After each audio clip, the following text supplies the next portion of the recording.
आज म एउटा यस्तो प्रश्नबाट आफ्नो कुरा सुरु गर्न चाहन्छु जसले हामी सबैलाई दिनरात दौडाइरहेको छ। के पैसाले साँच्चै खुसी किन्न सक्छ?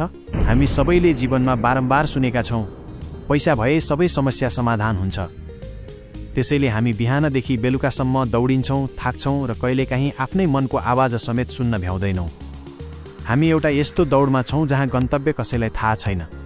हामी विश्वास गर्छौँ कि धेरै पैसा आएपछि जीवन सहज हुन्छ, मन शान्त हुन्छ र खुसी आफै आउँछ। तर वास्तविकता अलि फरक र अलि तितो छ। संसारका सबैभन्दा धनी मानिसहरू पनि भित्रभित्रै असन्तुष्ट र बेचैन भएको हामीले देखेका छौँ। महानुभावहरू, हामीले एउटा कुरा बुझ्न ढिला गरिसक्यौँ, पैसाले सुविधा दिन सक्छ तर शान्ति दिन सक्दैन। पैसाले सुरक्षा दिन सक्छ तर निडर मन दिन सक्दैन। आध्यात्मिक दृष्टिले हेर्दा दुःखको जड बाहिरको अभाव होइन, भित्रको असन्तुलन हो। जब मन अशान्त हुन्छ तब सुनको ओछ्यानमा सुते पनि निद्रा लाग्दैन। समस्या पैसामा छैन, समस्या त हाम्रो आसक्तिमा छ। जब हामी पैसालाई साधन होइन जीवनको लक्ष्य बनाउँछौँ तब हाम्रो खुसी सधैँ थपमा अड्किन्छ।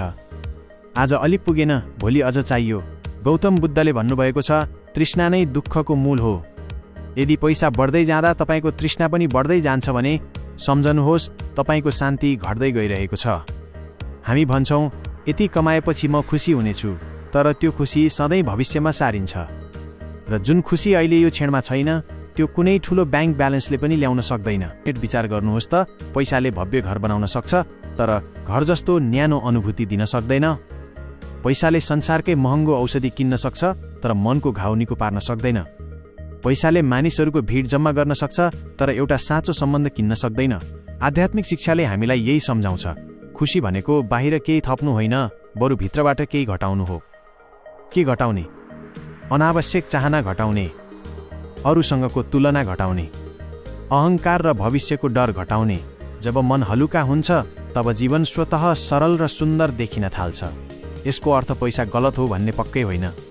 पैसा एउटा माध्यम हो, यो एउटा ऊर्जा हो। तर महत्त्वपूर्ण प्रश्न यो हो, पैसाले तपाईँलाई चलाइरहेको छ कि तपाईँले पैसालाई चलाउनु भएको छ? पैसा जब साधन बन्छ जीवन सन्तुलित हुन्छ, तर पैसा जब भगवान बन्छ जीवन भित्रभित्रै खाली हुन्छ।